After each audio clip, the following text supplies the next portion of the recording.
Kamusta mga ka-Diskarte Chicks? Welcome back sa ating channel no kung saan ang usapin tungkol sa diskarte sa pag-ibig. Ngayon, pag-uusapan natin ang 15 tips para tumagal sa pagkikipagdigmaan sa kama. Magandang araw mga ka-Diskarte Chicks.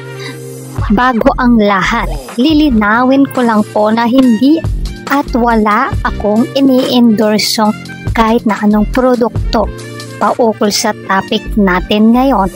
Sa akin ay mga suggestion lamang ng mga posibilidad na pwede ninyong tignan at pag-aralan. As always, do your own research with due diligence. Okay? Heto na ang 15 bagay na po pwede ninyong tignan para makatagal kayo sa bakbakan. Number 1, tulog. Hindi mga ka-Diskarte Chicks, hindi ko sinasabing tulugan ninyo ang partner nyo sa pagkikipagbakbakan. Ang ibig ko sabihin dito ay bago kayo sumalang sa matinding labanan o pagkikipagbakbakan, malaking factor dito ang tinatawag na stamina o lakas ng katawan mong rumekta sa laban. Maraming pag-aaral ang nagre-rekomenda na ang dapat na tulog ay malaking dagdag sa stamina ng lalaki sa labanan. Pansinin nyo mga guys, kapag pagod kayo at palaging puyat, kadalasan ay saglit lang at pumuputok na agad ang inyong mayon. Pero kung kayo ay may magandang antas ng pahinga at tulog, yung hindi kayo puyat at pagod, ang ganda ng performance ninyo. Mas tatagal kayo sa labanan. Subukan nyo matulog ng at least 6 to 8 hours every night. Tapos sumugod kayo sa laban. Ilagay nyo ang inyong experience sa comment section mga guys. Number 2, practice makes perfect. Sa tingin ko mga guys, para lang ding free throw ito eh. Sa simula, pagbaguhan kang mag-free throw, ay normal lang na hindi ka pa talaga magaling at magmimintis ka talaga. Pero kapag madalas at paulit-ulit mong ginagawa ay mamamaster mo rin ito. Kaya mga ka-Diskarte Chicks, kung may pagkakataon ay dalas-dalasan nyo kayong may mga problema sa ganitong bagay. Number 3, technique. Ito ay isang nire-recommendang parang exercise na kung saan ay kapag umiihi kayo ay subukan nyo temporary at panandali ang i-hold ang paglabas ng jingle ninyo. Nagpapalakas daw ito ng muscle para makontrol ninyo ang pagsabog ng bulkan. Ang sabi sa pag-aaral, kapag master nyo daw ang technique na ito ay malaki ang maitutulong para mas tumagal daw kayo sa laban. Number 4, mag-release ka muna. Meron namang nagsasabi at nagsasuggest na kung problema mo daw ay agad-agad ka daw sumasabog ang bulkan, ay mag-release ka na muna bago kayo sumabak sa bakbakan. Ang idea daw dito ay para mawala na ang tensyon mo. Kasi nga, ang ilan ay mabilis labasan ay dahil tense sila. Ang iba naman ay nagsasabing kapag unang sargo ay talagang mabilis at usually, ang ikalawang sargo daw ay mas matagal at lalo na ang mga susunod. Kumbaga, nawala na ang unang tensyon. Number 5, uminom ng tubig. May mga nagsasabing ang pag-inom ng tubig bago sumarga ay nakakatulong daw ito umano sa pagkikipagrektahan. Kasi daw kapag medyo puno ang pantog ay titigas daw ang saging at kapag nakikipagkangkangan ay hindi agad makaka-release. Ano sa palagay nyo guys? Effective ba itong technique na ito? Pero Pero bago tayo magpatuloy, kung hindi ka pa nakakapag-subscribe, baka naman i-hit mo ng subscribe button. Now na! As in, now na! Number 6, shot muna. Dalawa ang sinasabi tungkol sa bagay na ito mga guys. May nagsasabing uminom daw ng ilang boteng beer. May nagsasabi namang hindi naman daw ito advisable. Kaso ang mga beer daw ay nakakaantok at imbes na ganahan ka ay baka makatulog ka lamang. Maaring ang payo na ito ay effective sa ilan at maaaring hindi naman sa iba. Ano sa tingin ninyo guys? Number 7, Kegel exercise.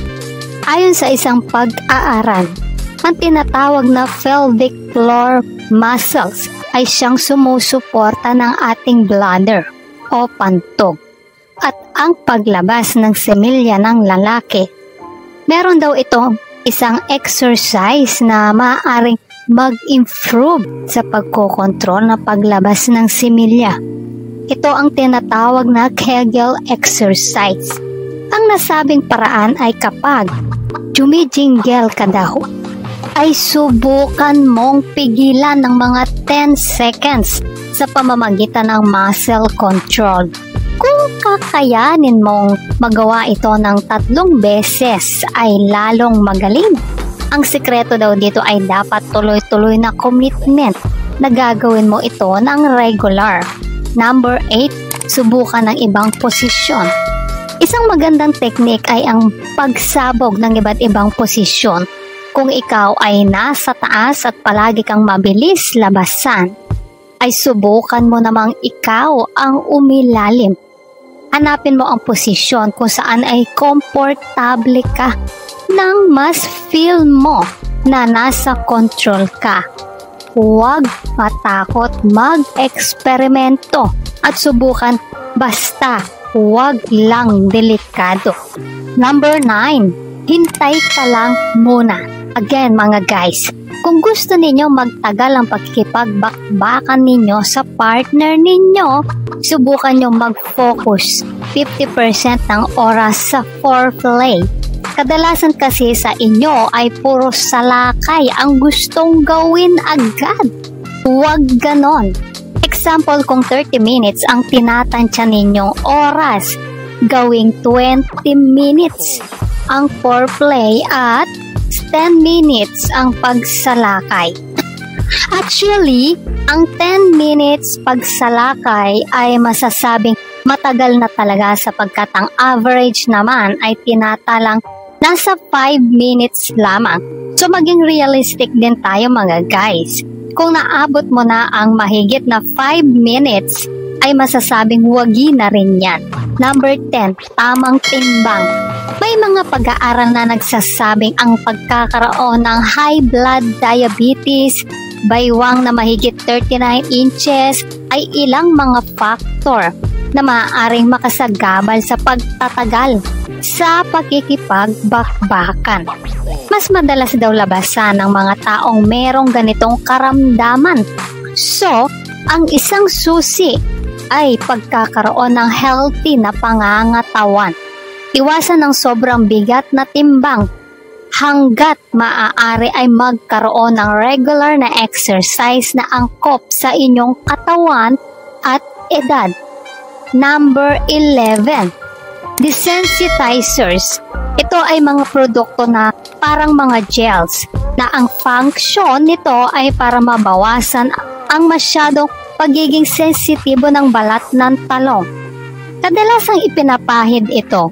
Saganang ingat ang kailangan kapag gumagamit nito sapagkat maaaring maapektuhan ang inyong mga partners. Maraming produktong inaalok sa merkado pero the best ay kumonsulta muna sa inyong mga doktor para nakakatiyak kayo sa kaligtasan ninyo at para malaman kung papaano ang wastong paggamit nito. Number 12, huwag magmadali. Ang sining ng pagkikipagbakbakan ay hindi dapat minamadali o inaapura. para lalo kayong mag-enjoy ng partner mo. Kailangan take things easy. Huwag magmadaling sumabak agad sa kuweba. I-enjoy mo ang bawat sandali. Kaya nga may foreplay kasi ito ang isang magpapatagal at magpapa-improve ng inyong performance. Hindi ito kinakailangang bayo ka ng bayo. Subukan mong iba't ibang speed at position din. Huwag magmadali. Wala ka naman sigurong lakad ano. Number 13. Hugot sulong. Sa teknik na ito ay habang sumasalakay ka sa kuweba at pakawari mo ay mukhang bibigay ka na, ay hugutin mo ang talong at dahan-dahan mong pigain ito hanggat mag-relax ka. Kapag nasa tono ka na ng relaxation, ay pwede ka na namang sumalakay. Hindi mo agad ito magagawa pero kapag palagi mong pinapractice ay matutunan mo rin. Number 14. Gumamit ng helmet. Ang paggamit ng condom sa talong ay nakakatulong para mabawasan ang pagiging sensitibo ng balat nito. Sa gayong paraan ay siguradong mas tatagal ka nga. Yun nga lang syempre bawas feeling ito sa iyo at sa partner mo. Number 15. Pagkain. May mga pagkain na sinasabi nakaka-increase daw ng sabaw at testosterone ng lalaki. Kasama na ang itlog, isda, pomegranate, sibuyas, bawang, berdeng gulay, luya, olive oil at iba pa. Ang pagdagdag ng mga pagkain niyan ay maaaring malaki ang maidudulot sa epekto sa inyong performance sa kama. So yan mga ka-discarte chicks, yan lang po pwede nyong pag-aralan na mga paraan at techniques kung papaano kayo tatagal sa pagkikipagbakbakan. Tandaan, saganang pag-aaral mo na ang gawin ninyo sapagkat hindi lahat ng yan ay para sa lahat. Magandang kumonsulta muna sa inyong mga doktor para nakakasigurong ligtas. Maraming salamat at good luck!